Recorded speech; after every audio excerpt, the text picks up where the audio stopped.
God is almighty. He can do great wonders and show great signs upon the earth and in the lives of those who trust in him. However, we can by ourselves restrain the hand of God in our lives. You see, you are the only one who can withhold God's mighty hands in your life. Your spouse can't withhold God's hand in your life.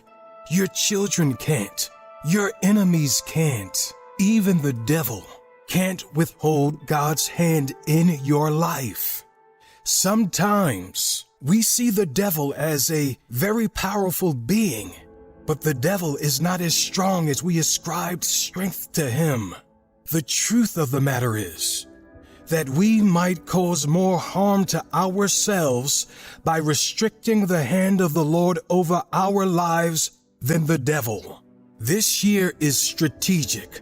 It hosts a lot of great things for as many who will press for it.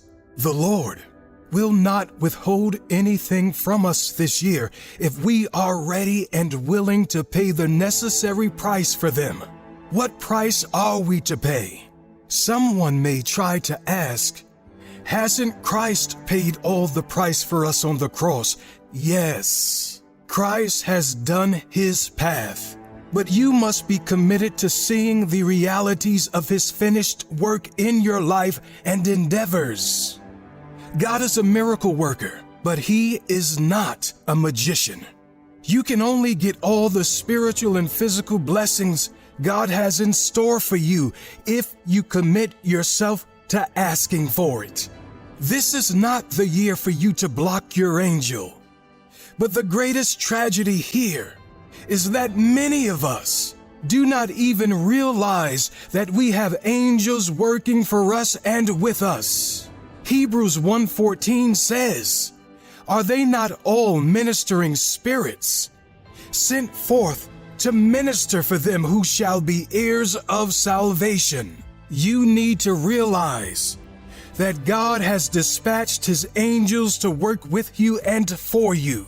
If only our spiritual eyes will be opened to see, we will discover that many of the angels assigned to us are dormant. Why?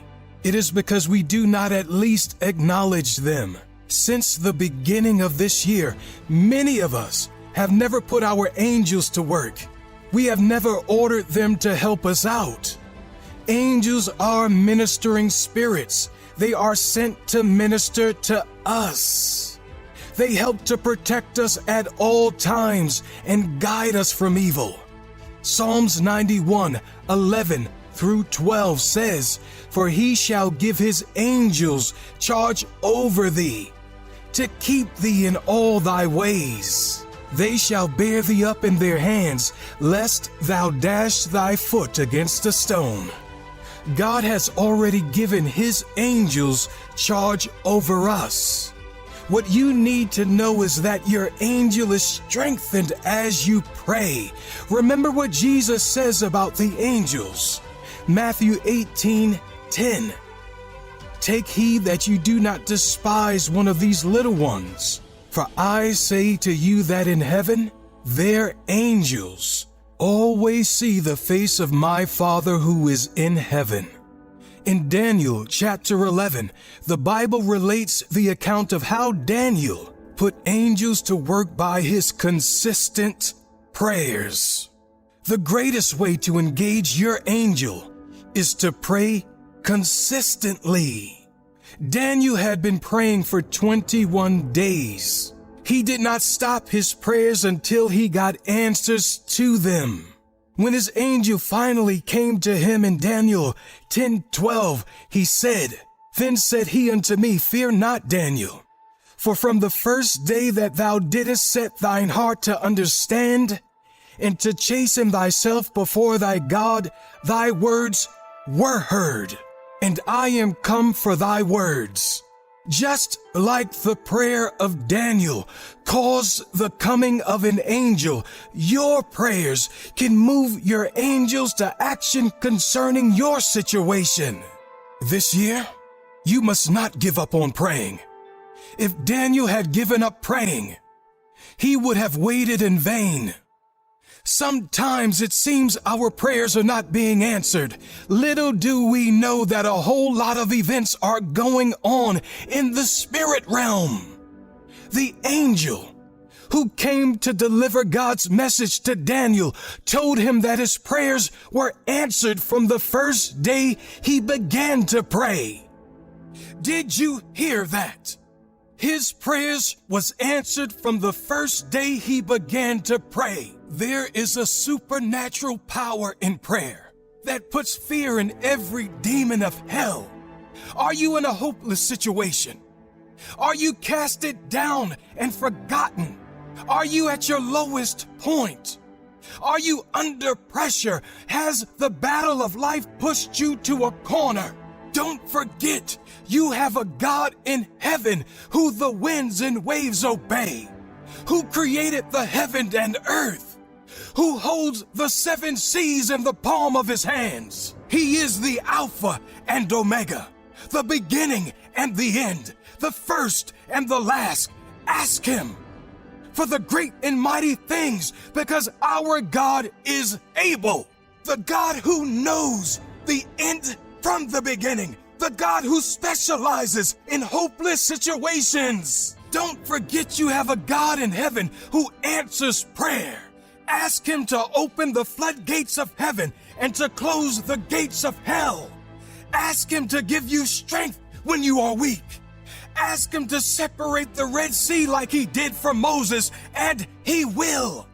Ask him to walk with you through the fire and through the rain, and he will. God cannot answer prayer until you offer it up. Pray, pray, and pray again. You know in your own personal life that God answers prayer. All you need to do is look back at your life and you will see God answering prayers. Maybe not your prayers, but your mother's prayers. God still answers prayers, and one of many avenues of answered prayer is through angels. The angel who came to deliver God's message to Daniel told him that his prayers were answered from the first day he began to pray.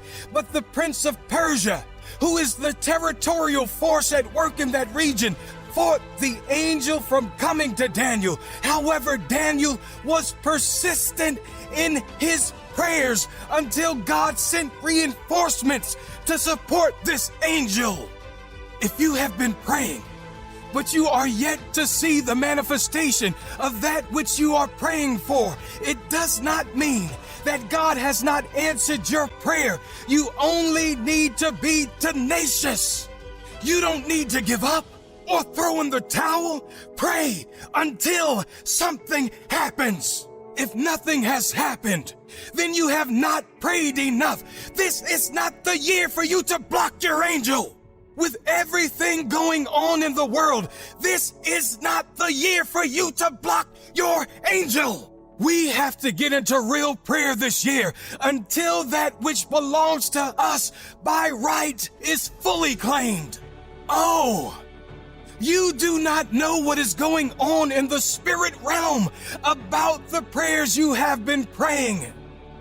You do not know the warfare that your angel is engaged in right now in the spirit realm. What if the answer to your prayer has been waylaid by the enemy, the devil? You need to get into the business of prayer and fighting alongside your angel. The more fervently you pray, the more energetic your angel becomes to win your battles. You really need to get fired up now more than ever. Don't relent. Don't give up. Your testimony is almost here. Prayer is that spiritual weapon we must all arm ourselves with. The battle line is drawn, and we must not refrain. With prayers, our victory is guaranteed. Matthew 18:18 says, "Verily I say unto you, whatsoever ye shall bind on earth shall be bound in heaven, and whatsoever ye shall loose on earth shall be loosed in heaven." It's time to bind and to loose. There are circumstances and situations in our lives that ought to be bound, and some ought to be loosed. Nothing will ever get loosed until you get it loosed. And nothing will ever be bound until you get them bound. At your decree, your angel will swing into action and bring you great testimonies.